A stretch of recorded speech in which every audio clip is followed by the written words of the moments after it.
தலையோட அடுத்த படமான AK-59 வந்து ஹைதராபாத்தில் ஷூட் போயிட்டு இருக்குது நம்ம ஹெச் வினோவோட டைரக்ஷனில். இந்த படத்தோட ஃபர்ஸ்ட் ஷெட்யூலில் வந்து பார்த்தீங்கன்னா ஒரு சில போர்ஷன்ஸ் வந்து சென்னையில் ஷூட் பண்ணியிருந்தாங்க. இதை தொடர்ந்து ஹைதராபாத்தில் செட்டு போட்டு அஜித்தோட போர்ஷன்ஸ் எல்லாம் வந்து ஷூட் பண்ணிட்டு இருக்காங்க. அது முடிச்சதுக்கு அப்புறமா செகண்ட் ஷெட்யூலாக வந்து பார்த்தீங்கன்னா படத்தோட சாங்ஸ் வந்து ஷூட் பண்ணுறதுக்காக இருக்கிறதா ஒரு தகவல் வந்திருக்குது. ஸோ அந்த வகையில் படத்தில் வந்து பார்த்தீங்கன்னா நம்ம யுவன் சங்கர் ராஜாவோட மியூசிக்கில் வந்து பாடல்கள் ரெடி ஆகிட்டு இருக்கிறதாவும் ஒரு தகவல் வந்திருக்கு. இந்த படத்தில் வந்து 2 பாட்டு 2 பிஜிஎம் கிட்ட வந்து ரெடி பண்ணிட்டு இருக்காங்க. இதில் படத்தோட முதல் பாடல் வந்து பார்த்தீங்கன்னா ரெடி ஆகிருக்குது. ஸோ ஃபர்ஸ்ட் பாட்டு ஃபுல் அண்ட் ஃபுல் வந்து பார்த்தீங்கன்னா கம்போசிங் எல்லாம் முடிச்சிருக்காரு. ஸோ இப்போ அந்த அஜித்தோட போர்ஷன் முடிஞ்ச உடனே வந்து பார்த்தீங்கன்னா கையோட வந்து செகண்ட் ஷெட்யூலாக வந்து இந்த பாட்டு ஷூட் பண்ணுறதுக்கான வேலைகளில் ஈடுபட போகிறதாகவும் ஒரு தகவல் வந்திருக்குது. ஆல்ரெடி இவங்க காம்போல வந்த பில்லா பில்லா டு மங்காத்தா ஆரம்பம் இந்த மாதிரி படத்தோட காம்போஸில் வந்த பாட்டு எல்லாமே வந்து பார்த்தீங்கன்னா ஹிட்டாக இருந்துக்குது. ப்ளஸ் இந்த படத்தோட பிஜிஎம்ஸ் எல்லாமே வந்து பார்த்தீங்கன்னா ரொம்ப சூப்பராக வந்திருக்குது.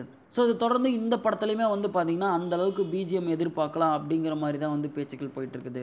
ஸோ இதை தொடர்ந்து படத்தோட ஃபர்ஸ்ட் ஷெட்யூல் முடிஞ்சதுக்கப்புறமா படத்தோட ஃபர்ஸ்ட் லுக் அண்ட் டைட்டில் வந்து பார்த்தீங்கன்னா கூடிய சீக்கிரம் ரிலீஸ் பண்ணிடுவாங்க. அதே மாதிரி படத்தோட டீசர் ட்ரெய்லர்லாம் வந்து பார்த்தீங்கன்னா யுவன் சங்கர் ராஜாவோட அந்த தெரிக்கிற பிஜிஎமோட வந்து ரிலீஸ் பண்ணுவாங்க. ஹாய் எல்லாருக்கும் வணக்கம், நான் தான் உங்கள் பரத் பேசுகிறேன். Like, share and subscribe to V talkies.